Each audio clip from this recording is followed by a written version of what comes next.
హల్లెలూయా హల్లెలూయా. ఆకలేస్తుంది అన్న వాళ్ళు ఒకసారి చేతులు. ఆకలేస్తుంది, నిద్ర వస్తుంది అన్న వాళ్ళు దేవునికి స్తోత్రాలు చెల్లించండి. అందరు మెలుగుగానే ఉన్నారు. మీ పక్కన వాళ్ళని అడగండి, ఆకలేస్తుందా అని అడగండి. ఆకలేస్తుందా? ఎవరికైనా ఆకలేస్తుందా? ఆకలేస్తే మజ్జిగొందు తాగండి. నీరసంగా ఉందండి ఎవరికైనా? నీరసంగా ఉందా? ప్రార్థన చేసుకొని నీరసం తగ్గిపోతుంది. తర్వాత భోజనం చేసేయచ్చు ఉపవాసం ముగించుకొని. సరే, ఇప్పుడు వరకు మీరు ఎన్ని మాటలు విన్నారు? మీ చేతుల పైకి అయితే చూపించండి. ఎన్ని మాటలు విన్నారు? 5 మాటలు విన్నారు. ఏం నేర్చుకున్నారు 5 మాటల ద్వారా? ఏం నేర్చుకున్నారు? ఏం నేర్చుకోలేదా? ఏం నేర్చుకున్నారు? నాకు ఇటు సైడ్ ఉన్న ఆన్సర్, నాకు ఇటు సైడ్ నుండి కావాలి, చెప్పండి. ఏం నేర్చుకున్నారు? ఒక మాట నుండి కనీసం ఒక్కటైనా, ఒక్కొక్క దాని నుండి అడగట్లేదు, కనీసం ఒకటైనా ఏం నేర్చుకున్నారు 5 మాటల్లో? క్షమాపణ నేర్చుకున్నారు. ఇంకా మీరేం నేర్చుకోలేదా? వెనకాల నుండి వస్తుంది, ఎవరి నుండి రావట్లేదు నాకు. దొంగలో వచ్చిన మార్పు అంట.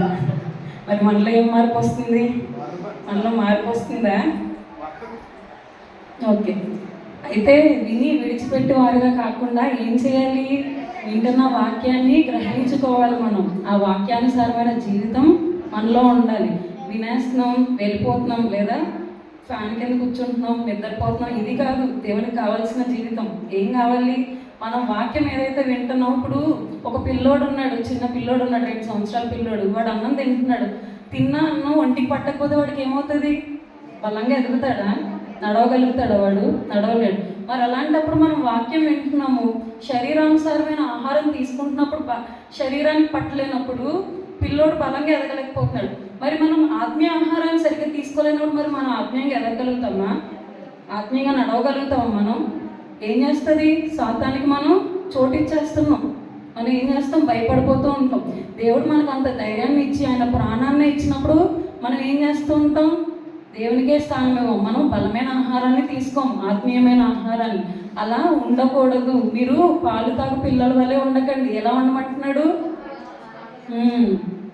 ఓకే, ఇప్పుడు ఇది నా కాన్సెప్ట్ అయితే కాదు, ఏదో మిమ్మల్ని కొంచెం రిలాక్స్ అవ్వడానికి చెప్పాను అంతే. ఇప్పుడు 6వ మాటగా చూసుకుందాం. యోహాను సువార్త 19వ అధ్యాయం 30వ వచనం. యేసు ఆ చిరక పుచ్చుకొని సమాప్తమైనదని చెప్పి తల వంచి ఆత్మను అప్పగించాను. 6వ మాటగా ఏంటండి? సమాప్తమైనది. ఇక్కడ మనం యేసు ప్రభు 7 మాటలు పలికారు కదా సిలువలో. అయితే 7 మాటల్లో 6 మాటలు ఒక ఎత్తు అయితే, ఈ 6వ మాట అనేది చాలా ప్రత్యేకమైన మాట అంట. ఎందుకు 6వ మాట చాలా ప్రత్యేకమైన మాట అంటున్నాను? నేను చెప్తున్నానని ప్రత్యేకం అంటున్నానా? కాదు. ఎందుకు 6వ మాట ప్రత్యేకమైన మాట అని నేను అంటున్నానంటే, ఇప్పటి వరకు అంటే 6 మాటలు, 7వ మాట, 1 నుండి 5 మాటలు, మళ్ళీ 7వ మాట ఒక స్టేట్మెంట్గా లేకపోతే ఒక క్షమాపణగా అలా చెప్తున్నాడు. కానీ యేసయ్య ఈ 6వ మాటకు వచ్చేసరికి ఆయన చాలా ఆనందంతో ఒక కేక వేస్తున్నాడంట. ఏం కేక అది? ఇప్పుడు చివరి స్టేజ్లో ఉన్నారనుకోండి, ఎవరైనా చనిపోయే స్టేజ్లోకి వచ్చేసారనుకోండి, వాళ్ళు కొంచెం పిచ్చి మాటలు మాట్లాడుతూ ఉంటారు. నేను వెళ్ళిపోతున్నాను, ఇది నీది, అది నీది అని కొంచెం ఏదేదో మాట్లాడుతూ ఉంటారు వాళ్ళు. కానీ యేసయ్య ఆయన సిలువలో ఉన్నప్పుడు అలాంటిది ఏమీ మాట్లాడలేదు. ఆ 7 మాటలు చాలా విలువైన మాటలు, ఆణిముత్యాలు లాంటి మాటలు ఆయన అందించాడు. అయితే ఆ కేకని, ఈ 6వ మాటని కేక అని ఎందుకు అంటున్నాను? ఏమి కేక అది? ఏమైనా పిచ్చి కేక వేశాడు ఆయన? కాదు. ఏమి కేక? విజయోత్సాహపు కేక అంటది. ఎందుకు విజయోత్సాహపు కేక అంటున్నానంటే మీకు ఒక ఉదాహరణ చెప్తాను. ఇప్పుడు ఒక రన్నింగ్ రేస్ ఉంది, పరుగు పందెం పెట్టారు. 3 కిలోమీటర్లు పరిగెట్టాలి. ఈ 3 కిలోమీటర్లు పరిగెట్టి ఒక అబ్బాయి విన్ అయ్యాడు. ఆ విన్ అయినోడు ఫీలింగ్ ఎలా ఉంటుంది? వెళ్ళిపోయినాక ఎలా ఉంటుంది? అయ్యి బాబోయ్, 3 కిలోమీటర్లు నేను పరిగెట్టేశాను, చెమట పట్టేసి అలసిపోయాను, కాళ్ళు నొప్పులు వచ్చేస్తున్నాను అనుకుంటాడా? అప్పుడు ఏం గుర్తు వస్తుంది? నేను ఫస్ట్ వచ్చాను, నేను గెలిచాను నేనని ఒక ఆనందం, ఒక ఉత్సాహం వస్తుంది. అతని కాళ్ళ నొప్పులు ఉంటాయి, ఒళ్ళు పులిసిపోయి ఉంటుంది, ఏమైనా అవనివ్వండి, ఆ క్షణంలో అదేం ఏం గుర్తు వస్తుంది? నేను విన్ అయ్యాను నేను అని ఒక గట్టిగా ఒక కేక అరుస్తాడు. అలా యేసయ్య ఒక విజయోత్సాహంతో ఒక కేకను వేశాడు. సమాప్తమైనదని ఒక కేకను వేశాడు. ఎందుకు సమాప్తమైనదని అంటున్నాడు ఆయన? ఎందుకు దాన్ని విజయోత్సాహపు కేకని అంటున్నారు? ఆయన చనిపోతున్నాడు, ఇంకా ఇక్కడతో నా చాప్టర్ క్లోజ్ అయిపోయిందన్న. ఆయన చనిపోయి మళ్ళీ ఏం చేస్తాడు? తిరిగి లేస్తాడు. కాకపోతే అక్కడ దానికోసమైన సమాప్తమైనది అని మాట చెప్పలేదు. ఆయన ఎందుకు సమాప్తమైనది అని అంటున్నాడు. ఎందుకు అంటున్నాడంటే దానికి మీకు 5 చెప్తాను నేను. మొదటిగా ఏంటంటే ఆయన సిలువలో వెళ్ళే ముందు ఏమి సమాప్తం చేశాడు అనేది చెప్తాను. ధర్మశాస్త్ర విధి సమాప్తం చేశాడు ఆయన. మొదటిది ఏంటి చెప్పండి? ధర్మశాస్త్ర విధిని సమాప్తం చేశాడు. రెండవది తండ్రి చిత్తాన్ని నెరవేర్చి తండ్రి పనిని ముగించుకున్నాడు. మొదటిది ఏంటండి? ధర్మశాస్త్ర విధిని సమాప్తం చేశాడు. రెండవది తండ్రి పనిని ముగించుకున్నాడు. మూడవది ఏంటంటే సాతానుని ఓడించి ఆ బంధకాల నుండి మనల్ని విడిపించి అక్కడ సాతానికి ఒక ముగింపునిచ్చాడు. మూడవది ఏంటి? సాతానికి ఒక ముగింపునిచ్చాడు. నాలుగవది ఏంటంటే యాజక ధర్మాన్ని సమాప్తం చేశాడు. నాలుగవది ఏంటండి? యాజక ధర్మాన్ని సమాప్తం చేశాడు. ఐదవదిగా ఏంటంటే లేఖనాన్ని నెరవేర్చాడు. గుర్తున్నాయా? ఫస్ట్ది ఏంటి? ధర్మశాస్త్ర విధిని సమాప్తం చేశాడు. రెండవది తండ్రి పనిని, మూడవది సాతానుని సమాప్తం చేశాడు, ముగించేశాడు అక్కడతో సాతాన్ని. నాలుగవది యాజక ధర్మాన్ని సమాప్తి చేశాడు. ఐదవది ఏంటి? లేఖనాన్ని నెరవేర్చాడు. అయితే మొదటిగా చూసుకుంటే ధర్మశాస్త్ర విధిని ఆయన సమాప్తి చేశాడు. ఇది బైబిల్లో చూసుకుంటే మత్తయి సువార్త 5వ అధ్యాయం 17వ వచనం. ఈ బైబిల్ అందరూ తెరిచి మత్తయి సువార్త 5వ అధ్యాయం 17వ వచనం. ధర్మశాస్త్రమునైనను ప్రవక్తల వచనములనైనను కొట్టివేయ వచ్చితనని తలంచవద్దు, నెరవేర్చుటకే కానీ కొట్టివేయటకు నేను రాలేదు. ఇక్కడ ఏమంటున్నాడండి? ధర్మశాస్త్రమైనను ప్రవక్తల వచనములనైనను కొట్టివేయ వచ్చితనని తలంచవద్దు. ఆయన కొట్టివేయలేదు, ఇది తప్పు అని చెప్పలేదు. ఎందుకు? మోషే కాలంలో ఉన్నప్పుడు ఏం చేశాడు? యెహోవా ఏం చేశాడు? మోషేకి ఒక ధర్మశాస్త్రాన్ని ఇచ్చాడు. ఆ ధర్మశాస్త్రాన్ని ఏం చేశారు? ఆ కాలంలో ప్రజలు పాటిస్తూ ఉండేవారు. యేసు ప్రభు వచ్చినాక బోధలు మారిపోయినాయి. ఇప్పుడు మన చేతిలో ఏముంది? ధర్మశాస్త్రం ఉందా? ఏముంది మన చేతిలో? పరిశుద్ధ గ్రంథం ఉంది, బైబిల్ ఉంది మన చేతుల్లో. ఆ టైంలో బైబిల్ లేదు, అంటే యేసు ప్రభు రాలేదు కాబట్టి వారికి ఒక గైడ్ లాగా ధర్మశాస్త్రం అనేది ఉండేది. అయితే యేసయ్య ఏమన్నాడు? నేను ఆ ధర్మశాస్త్రాన్ని కొట్టివేయట్లేదు, కాకపోతే ఏంటంటే ఆ ధర్మశాస్త్రాన్ని నేను పాటించేశాను, అది అన్నట్లు నేను పాటించేసి అక్కడితో అంటే నాతో ముగించేస్తున్నాను. మీరు ఇంకా దాన్ని పాటించాల్సిన పని లేదు. అంటే పాటించాల్సిన పని లేదంటే మీకు ఇష్టం వచ్చినట్టు బతకమని చెప్తున్నాడు దేవుడు? చెప్పట్లే. మరి ఏం చెప్తున్నాడు? మన చేతిలో ఒక గ్రంథం ఉంది. ఏంటది? జీవ గ్రంథం, పరిశుద్ధ గ్రంథం ఉంది. ఆ పరిశుద్ధ గ్రంథం ద్వారా మనల్ని పరిశుద్ధంగా జీవించమంటున్నాడు. మరి మనం పరిశుద్ధంగా జీవిస్తున్నామా? యేసే మన కోసం ధర్మశాస్త్రాన్ని నెరవేర్చాడు. మనం అవన్నీ చాలా కష్టతరంగా ఉంటాయంట. ఇప్పుడు వ్యభిచారం చేసే వాళ్ళని ఏం చేయాలి? రాళ్ళతో కొట్టి చంపేయాలి. ఇప్పుడు ఈ రోజుల్లో ఎంతమందిని చంపేయాలి మనం? అవన్నీ మనం ఫాలో అవుతున్నామా? కాదు కదా. మరి అలాంటి కష్టతరమైనవి మనం పాటించలేమని చెప్పేసి ఏం చేశాడు యేసయ్య? కొంచెం సిగ్నిఫైడ్ వేలో అంటే కొంచెం సింపుల్ చేసి మనకి ఏం చేశాడు? పరిశుద్ధ గ్రంథాన్ని ఇచ్చాడు. మరి మనం పరిశుద్ధ గ్రంథాన్ని కూడా పాటించట్లేదు కదా. మరి మనల్ని ఏం చేయాలి? చెప్పండి? అది మీకే వదిలిపెట్టేస్తాను. మనల్ని ఏం చేయాలి? తర్వాత మనకి తీర్పు అనేది ఉంటుంది. మరి యేసయ్య మన ధర్మశాస్త్రాన్ని పాటించిన యేసయ్యని మరి మనం ఏం చేయాలి? పరిశుద్ధ గ్రంథాన్ని పాటించి మన జీవితాన్ని పరిశుద్ధపరచుకోవాలి. రెండో మాట చూసుకుంటే తండ్రి చిత్తాన్ని ఆయన నెరవేర్చాడు. యోహాను సువార్త 17వ అధ్యాయం 4వ వచనం. యోహాను సువార్త 17వ అధ్యాయం 4వ వచనం. ప్రతి ఒక్కరు బైబిల్స్ ఉన్న ప్రతి ఒక్కరు చదవచ్చిన ప్రతి ఒక్కరు 17వ అధ్యాయం 4వ వచనం. 98వ పేజ్ తీయండి. చేయుటకు నీవు నాకు ఇచ్చిన పని నేను సంపూర్ణంగా నెరవేర్చి భూమి మీద నిన్ను మహిమపరిచితిని. తండ్రి, లోకము పుట్టక మునుపు నీ యొద్ద నాకు ఏ మహిమ ఉండెనో ఆ మహిమతో నన్ను ఇప్పుడు నీ యొద్ద మహిమపరచు. ఓకే, చాలు. చేయుటకు నీవు నాకు ఇచ్చిన పని నేను సంపూర్ణంగా నెరవేర్చి భూమి మీద నిన్ను మహిమపరిచితిని. ఎవరు చెప్తున్నారు ఈ మాట? ఎవరు చెప్తున్నారండి ఈ మాట? యేసయ్య. ఎవరితో చెప్తున్నారు? మనతో చెప్తున్నారా? తండ్రితో చెప్తున్నారు. ఏమని? తండ్రి, నువ్వు నాకు ఒక పని ఇచ్చావు కదా, నాకు ఒక బాధ్యతని ఇచ్చావు కదా, అది నేను ఏం చేశాను? సంపూర్ణంగా నెరవేర్చేశానని చెప్తున్నాడు. అయితే ఇక్కడ యేసు ప్రభుకి తండ్రి ఏం బాధ్యతనిచ్చాడు, ఏం బాధ్యతనిచ్చాడో చూద్దాం. లూకా సువార్త 19వ అధ్యాయం 10వ వచనం.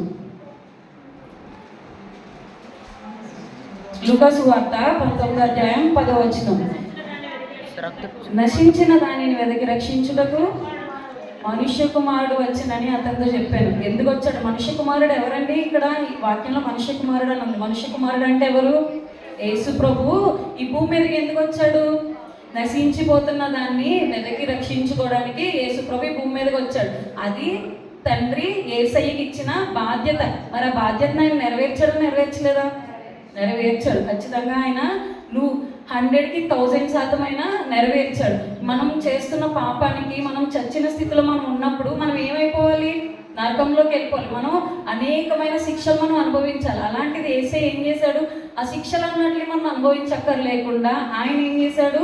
సిలువలో తన ప్రాణాన్ని ఇచ్చాడు. ఎందుకు ప్రాణాన్ని ఇచ్చాడంటే ఆ రోజుల్లో గ్రంథాలు ఉండేవి. ఆ గ్రంథాలు ఏమని ఉంటుందంటే మనుష్యుని పాపం ఎలా పోతుందంట? ఒక నీతిమంతుని రక్తము ప్రోక్షించాలంట. మరి నీతిమంతుడు ఎవరు? మనుషులు ఎవరైనా నీతిమంతులు ఉన్నారా? ఏ ఒక్కడు నీతిమంతుడు లేడు. ప్రతి ఒక్కరూ పాపం చేసి ఉన్నారు.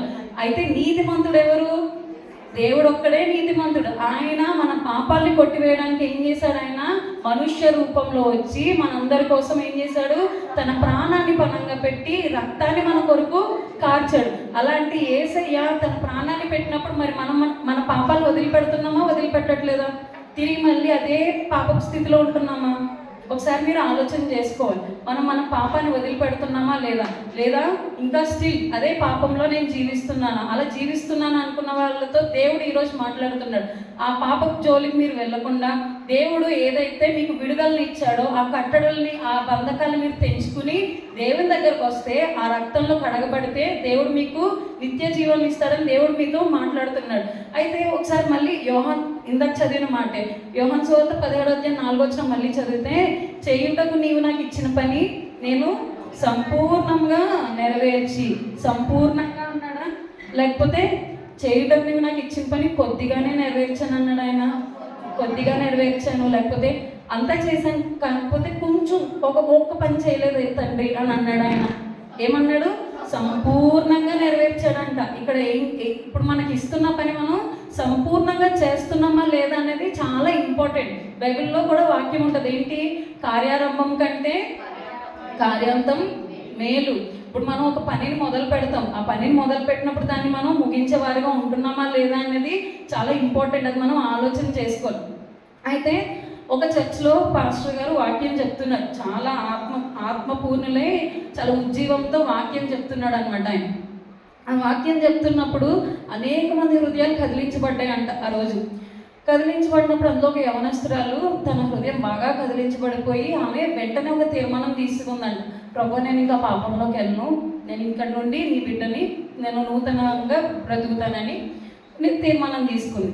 ఓకే, ఫైన్, బాగుంది. ప్రార్థన చేసుకుందంట. ఆ రోజు చాలా పశ్చాత్తాపడ్డదంట. బాగుంది.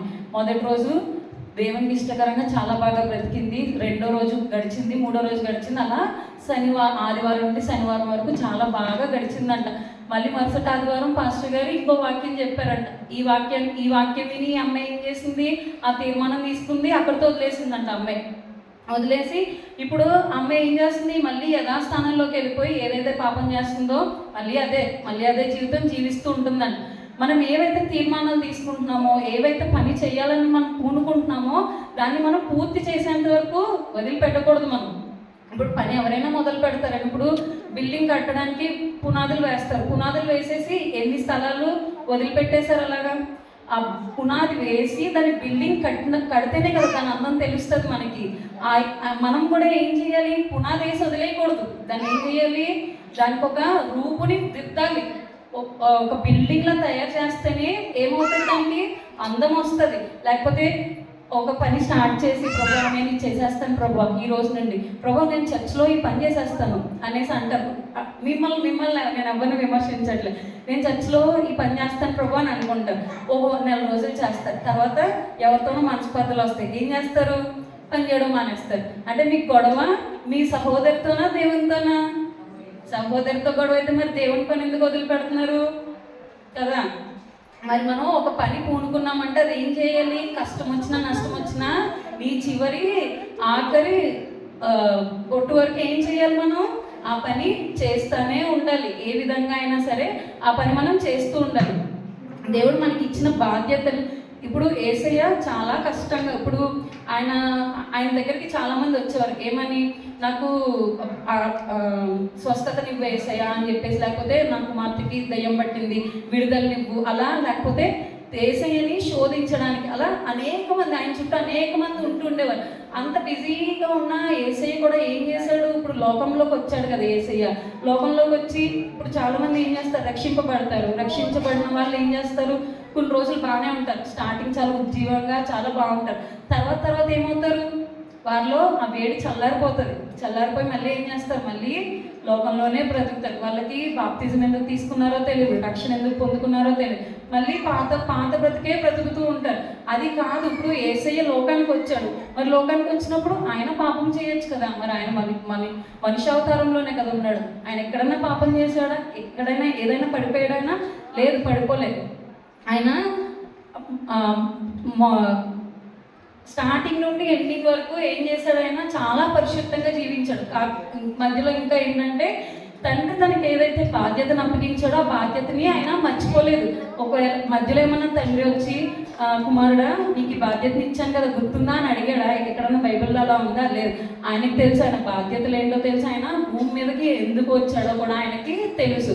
ఆ బాధ్యతలు నెరవేర్చడం కోసమే యేసు ప్రభు భూమి మీదకి వచ్చాడు. ఆయన బాధ్యతని సంపూర్తిగా నెరవేర్చుకుని ఏం చేశాడు? తండ్రి దగ్గరికి వెళ్ళాడు. మనం కూడా ఏం చేయాలి? మనకు ఉన్న పనులన్నిటిని సంపూర్తి చేయాలి. మనం దేవుని సన్నిధిలో ఏదైతే తీర్మానం తీసుకుంటున్నామో, ఏవైతే అనుకుంటున్నామో అదేం చేయాలి? సంపూర్తి చేసుకోవాలి. ఇప్పుడు నేను ప్రతిరోజు ఉదయాన్నే లేచి ప్రార్థన చేసుకుంటానండి అని అనుకుంటారు. ఒక్కొక్క రోజు లేవలేనప్పుడు, అంటే ఉదయాన్నే లేకపోయినా మీరు లెగుస్తారు కదా, లేచినప్పుడైనా ప్రార్థన చేసుకోవాలి. లేట్ అయిపోయింది, టిఫిన్లు వండుకోవాలి కదా అని చెప్పేసి ప్రార్థన స్కిప్ చేసేస్తారు. అలా కాదు, మనం ఏదైతే మాట అనుకున్నామో అది మనం చచ్చిపోతున్నా కూడా దాన్ని ఏం చేయాలి? మనం దాన్ని పాటించాల్సిందే ఖచ్చితంగా. ఇప్పుడు యేసు ప్రభు సిలువలో ఉన్నా కూడా సిలువలో తండ్రి ఇచ్చిన బాధ్యతను ఆయన ఏం చేస్తున్నాడు? నెరవేరుస్తానే ఉన్నాడు. నేను సిలువలో ఉన్నాను కదా, నేను ఇన్ని నొప్పులు పడుతున్నాను కదా, నేను ఎందుకు లైట్ తీసుకుందామని ఏమన్నా ఉన్నాడు ఆయన? లేదు. ఆయన సిలువలో ఉన్నప్పటికీ తండ్రి బాధ్యతల్ని మర్చిపోకుండా ఆయన ఏదైతే బాధ్యతలు నెరవేర్చాలో అవన్నీ ఆయన సిలువలో ఉండి కూడా తీరుస్తున్నాడు. మూడవదిగా చూస్తున్నట్లయితే సాతానుని ఓడించాడు ఆయన. రోమీలకు రాసిన పత్రిక 16వ అధ్యాయం 20వ వచనం.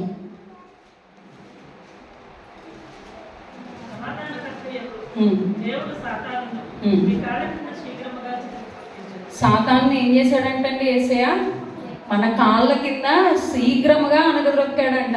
మళ్ళీ చాలామంది ఉంటాం ఎలా అంటే భయపడిపోతూ ఉంటాం అనమాట. ఏదన్నా నీడ కనిపించినా ఏదన్నా చేసినా అమ్మ బాబోయ్ దెయ్యం వచ్చేసింది బాబోయ్ అని చెప్పేసి భయపడిపోతూ ఉంటారు. పాస్టర్ గారికి ఫోన్ చేసి అయ్యారండి దెయ్యం నా గుండెల మీద కూర్చొని కొట్టేస్తుందండి, నా భయమేసేస్తుందండి, నా ప్రాణం తీసేసుకుంటుంది.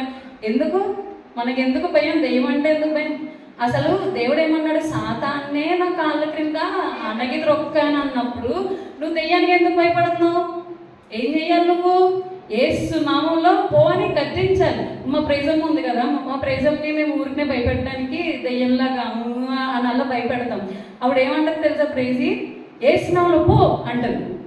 ఆ చిన్న పిల్లకుండా విశ్వాసం ధైర్యం మనకు ఉండట్లేదు. మనం ఎంత పెద్దవాళ్ళు ఉన్నాం, ఆ చిన్న పిల్లకుండా విశ్వాసం మనకు ఉండట్లేదు, ధైర్యం. ఏం చేయాలి? మనం యేసు నామంలో దాన్ని గద్దిస్తే వెళ్ళిపోతాడు. ఆల్రెడీ యేసయ్య ఏం చేశాడు? సాతాన్ని మన కాళ్ళ క్రింద పెట్టినప్పుడు మనం ఏం చేస్తున్నాం? మన పాపాల ద్వారా తెచ్చి మళ్ళీ మనం నెత్తి మీద పెట్టుకుంటున్నాం. మన హృదయాల్లో యేసయ్యకి చోటు ఇవ్వకుండా సాతానికి చోటు ఇస్తే మరి గుండెల మీద కూర్చోకుండా ఎక్కడ కూర్చుంటుంది? మన కాళ్ళ కింద కూర్చొని మన కాళ్ళు నొక్కుతుందా? మనం చేసే పనుల వల్లే, మనం ఇచ్చే చోటు వల్లే అది సాతాను మనతో ఆడిస్తూ ఉంటుంది. మనం ఎప్పుడైతే సంపూర్ణంగా దేవుని నమ్ముకుని మన హృదయాన్ని దేవునికి ఎప్పుడైతే ఇస్తామో, ప్రార్థన చేసుకుంటామో, సాతాను తన తోకను మన దగ్గర జాడించలేదు. తోక జాడిస్తే ఏం చేస్తాం? ప్రార్థన చేసి కత్తిరించేస్తాం మనం. అది మీరు గుర్తుపెట్టుకోవాలి. అంతేగాని సాతాను దెయ్యం వచ్చేసింది, గాలి వచ్చేసిందని భయపడిపోకూడదు. మనకెవరున్నారు?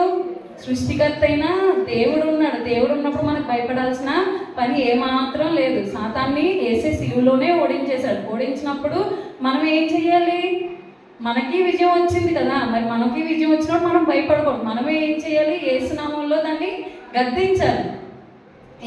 ఈ రోజు దేవుడు ఏమని చెప్తున్నాడంటే, మిమ్మల్ని భయపడకుండా యేసునామంలో ఎవరైతే గద్దిస్తారో వారికి విడుదలని ఇస్తాడంట. 4వదిగా చూసినట్లయితే యాజక ధర్మాన్ని నెరవేర్చాడు ఆయన. లూకా సువార్త 23వ అధ్యాయం 45వ వచనం. లూకా సువార్త 23వ అధ్యాయం 45వ వచనం.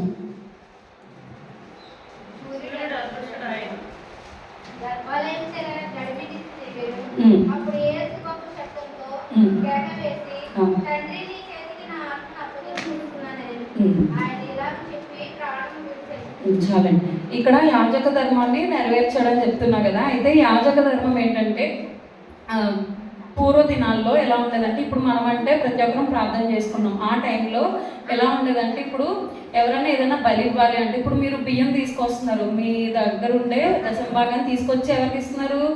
ఇక్కడ పెడుతున్నారు, దేవుని సన్నిధిలో పెడుతున్నారు, పాస్టర్ గారి చేతికి ఇస్తున్నారు. కాకపోతే ఆ రోజుల్లో ఎలా ఉండేదంటే, వాళ్ళు డైరెక్ట్ పరిశుద్ధ స్థలానికి వెళ్ళడానికి వాళ్ళకి పర్మిషన్ లేదంట. ఎవరు వెళ్ళాలి? యాజకుడు మాత్రమే అతి పరిశుద్ధమైన స్థలంలోకి వెళ్ళాలి. వెళ్ళి వీళ్ళు తెచ్చిన దహన బలుల్ని ఏం చేయాలి? యాజకుడు లోపలికి వెళ్ళి బలిని అర్పించి బయటికి రావాలి. మనం మనుషులు ఎవరికి, సాధారణ మనుషులు ఎవరికి లోపలికి వెళ్ళడానికి వీలు లేదనమాట. అయితే దేవుడు అంటే యాజకుడు ఇక్కడ ఎలా ఉన్నాడు?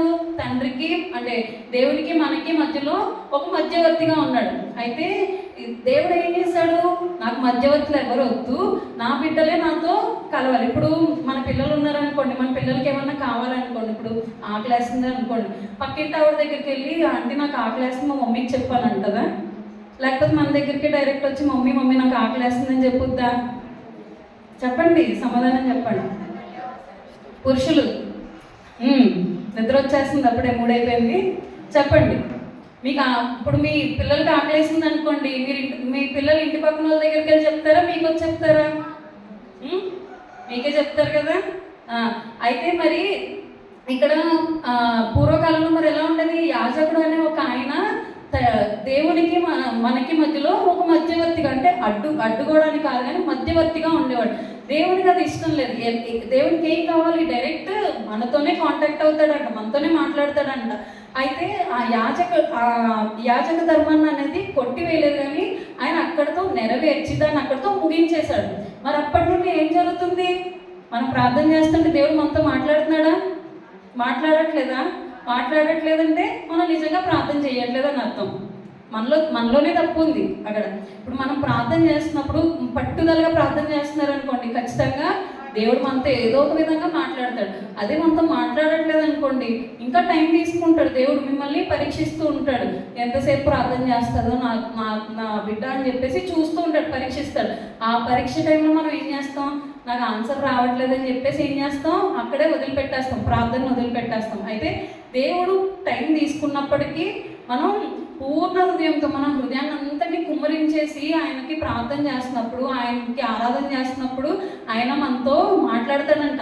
మనతో మాట్లాడటమే కాదు, పరిశుద్ధాత్మ దేవుడు ఏం చేస్తాడు? మనలోనే ఉంటాడు, మనతో కాదు మనలో ఉంటాడు. ఎప్పుడండి మనలో పరిశుద్ధాత్మ దేవుడు ఎప్పుడు ఉంటాడు?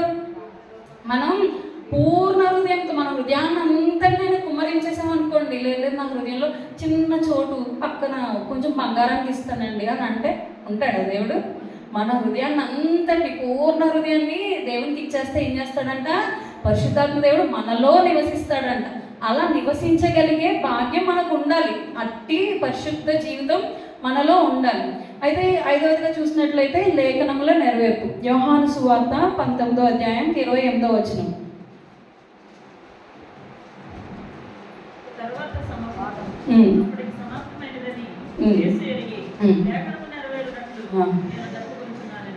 ఇక్కడ ఏమంటున్నాడండి? లేఖనము నెరవేరినట్లు దప్పికొనుచున్నాను. అంటే ఇక్కడ యేసయ్య దాహం అంటే ఆయన వాటర్ అడగట్లేదు, ఆయన లేఖనముల నెరవేర్పు కోసం ఏమంటున్నాడు?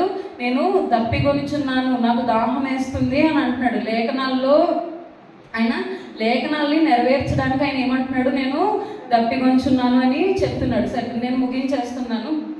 అయితే ఇన్ని మాటలు మాట్లాడాను కదా, యేసయ్య వేటిని సమాప్తం చేశాడో ఒకసారి చెప్పండి. నేను 5 విషయాలు చెప్పాను. ధర్మశాస్త్ర విధిని సమాప్తం చేశాడు. 2వది తండ్రి చిత్తాన్ని నెరవేర్చాడు. 3వది సాతాన్ని ఓడించాడు. నెక్స్ట్ 4వది యాజక ధర్మాన్ని నెరవేర్చాడు. 5వది లేఖనములు నెరవేర్చాడు. ఈ 5 విషయాల్లో మనం ఏం నేర్చుకున్నాం? 5 విషయాల్లో ఎంతో కొంత ఏదో కొంచెం కాకపోతే కొంచెం మనం ఏదో పిసరన్నా ఏదో నేర్చుకుని ఉంటాం కదా. ఏం నేర్చుకోలేదంటే మరి నేను సరిగ్గా చెప్పలేదో లేకపోతే ఏమో, మరి ఎంతో కొంత నేర్చుకున్న కొంచెం అన్నా చెప్తే కొంచెం బాగుంటుంది. ఏం నేర్చుకున్నారు ఈ 5 విషయాల్లో?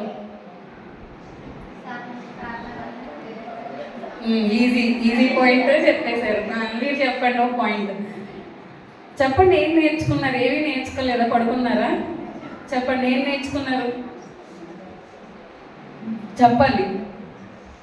తండ్రి ఎలా అయితే బాధ్యతగా, యేసుప్రభు ఎలా అయితే బాధ్యతగా తన రెస్పాన్సిబిలిటీస్ అన్నీ నెరవేర్చాడో అలా మనం ఏం చెయ్యాలి? నెరవేర్చాలి. అది గుర్తులేదా? ఎవరు వినలేదా? అది సాతాన్ని ఓడించినది ఒకటే గుర్తుంది. తండ్రి చిత్తాన్ని నెరవేర్చిన ఇప్పుడంటే నేను చెప్పేశాక. ఓకే, ఈ 5 విషయాలు మీరు గుర్తుపెట్టుకొని ప్రార్థన చేసుకోండి. దేవుడు మీతో ఏం మాట్లాడుతున్నాడో అడగండి. దేవా, నా పట్ల నీ ప్రణాళిక ఏంటి? సరే, చర్చికి వెళ్తున్నాను, వాక్యం చదువుకుంటున్నాను, ప్రార్థన చేసేస్తున్నాను, పాటలు పాడేస్తున్నాను, ఇది కాదు ప్రభువా, నా ద్వారా నువ్వు నన్ను ఎలా ఉపయోగించుకుంటున్నావు అని అడగండి. ఒకసారి దేవుడిని అడగండి. దేవుడు ఈ రోజే ఆన్సర్ ఇచ్చేస్తాడని నేను అనట్లే, అలా అని వారం రోజుల తర్వాత ఆన్సర్ ఇస్తాడని కూడా నేను అనట్లే. దేవుడు నచ్చినప్పుడు మీతో సమాధానం చెప్తాడు.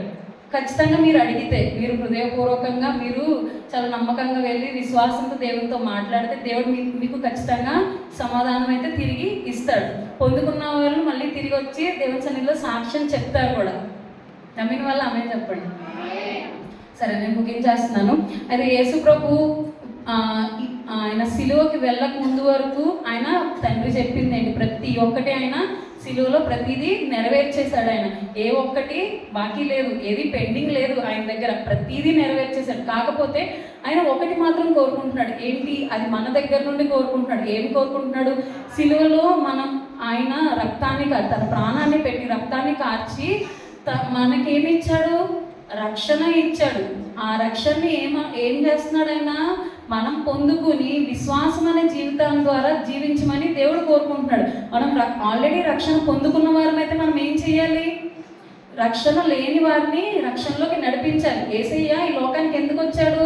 నశించిపోతున్న ఆత్మల్ని వెతికి రక్షించడానికి వచ్చాడు. మరి ఆయన నశించిపోతున్న వారిని వెతికి రక్షించేశాడు. మరి మనం ఏం చేయాలి? మనం కూడా అదే చెయ్యాలి. మనము ఆయన మార్గంలోనే కదా నడుస్తున్నాము. మనము ఏం చేయాలి? నశించిపోతున్న మన సహోదరుల్ని వెళ్ళి ఏం చేయాలి? వారికి సిలువ సువార్తని వారికి అందించి ఆ రక్షణ అనే మార్గంలో వారిని నడిపించాలి. ఈ బాధ్యత మనందరి మీద యేసయ్య పెట్టాడు. మనం చనిపోతున్నాము అన్న స్టేజ్కి వెళ్ళేంత వరకు, చనిపోయే వరకు మనం ఏం చేయాలి? ఈ బాధ్యతని నెరవేర్చాలి. మనం ఎన్ని ఆత్మలను అయితే రక్షించగలుగుతామో మన సామర్థ్యత కొలది ఏం చేయాలి? సువార్తని ప్రకటించాలి. మనకున్న తలంపులు బట్టి మనం ఏం చేయాలి? సువార్తని ప్రకటించాలి. దేవుని రాజ్యం వచ్చేంత వరకు మనం ఏం చేయాలి? నమ్మకంగా జీవించాలి.